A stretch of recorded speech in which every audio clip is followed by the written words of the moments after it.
हे भगवान, ये लीला मेरा असली नाम कैसे जानती है? अपना असली नाम सुन चौंक क्यों गए चंदन?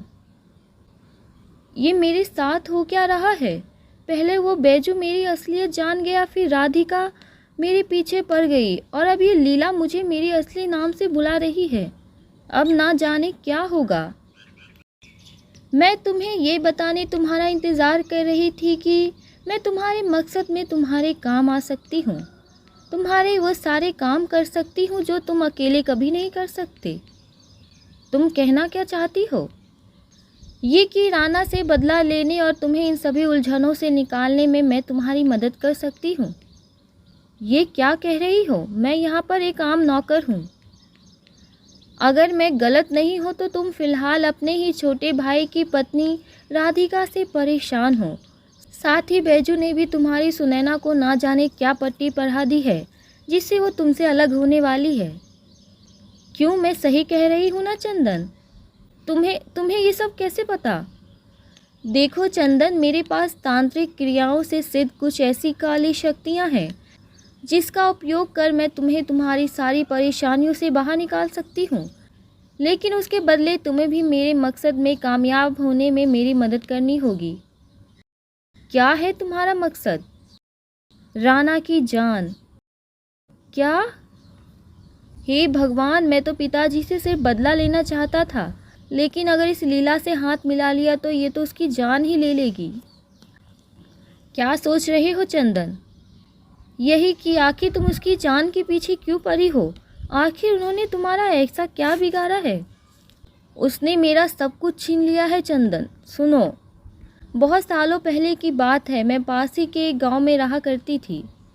शादी के 1 साल में ही मेरा पति मर गया और मुझे कोई संतान भी नहीं थी। इसलिए गांव के सभी लोग मुझे डायन कहकर धिक्कारने लगे। डायन डायन, निकालो यहाँ से। ऐसा मत कहिए। मेरे पति के मरने के 1 महीने के भीतर ही मेरे सास ससुर ने भी मुझे घर से निकाल दिया। एक दिन राणा मेरे गांव आया और उसकी नज़र मुझ पर पड़ गई। जब उसे पता लगा कि मैं दाने दाने को मोहताज हूँ, तब उसने मेरी आर्थिक मदद की, मुझे रहने के लिए घर दिया। धीरे धीरे मेरी और उसकी करीबी बढ़ने लगी और मैं कब उससे प्यार करने लगी मुझे पता ही नहीं लगा।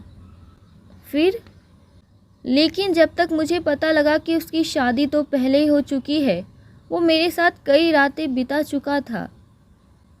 तुमने मेरे साथ ऐसा क्यों किया? तेरे जैसी औरतें मेरे लिए खिलौना है। अब मुझे तेरी कोई ज़रूरत नहीं। ऐसा मत कहिए राणा जी, मेरे पेट में आपका बच्चा है। क्या कहा? अपने मरे हुए पति का पाप मेरे ऊपर डालना चाहती है? चल निकल। उसके बाद राणा ने मेरे घर का क्या, हमारे गांव ही आना बंद कर दिया और इधर मैंने अपने बच्चे को जन्म दिया। वो धीरे धीरे बड़ा होने लगा और अपने पिता के बारे में पूछने लगा। किस्मत से एक दिन मुझे राणा के गांव और हवेली का पता लग ही गया और मैं अपने बच्चे कुंदन को लेकर वहां पहुंच गई। बाहर निकलिए राणा जी। कौन है? देखिए, ये कुंदन है, आपका बेटा। इसे इसका हक दे दीजिए राणा जी। क्या कहा? मेरा बच्चा? रुक जा बाजारू औरत, अभी तुझे तेरी औकात बताता हूँ। छोड़ो मुझे, मेरी माँ से दूर मत करो, अभी मज़ा चखाता हूँ। छोड़ो मेरे बच्चे को। फिर वो मेरे बच्चे को उसी जगह ले गया जहाँ उसने तुम्हें इतने साल बंदी बनाए रखा था। और क्या? और आखिर लीला के बच्चे के साथ क्या किया होगा राणा ने? जानेंगे अगले वीडियो में। कहानी पसंद आ रही है तो वीडियो को लाइक और चैनल को सब्सक्राइब करना ना भूलें।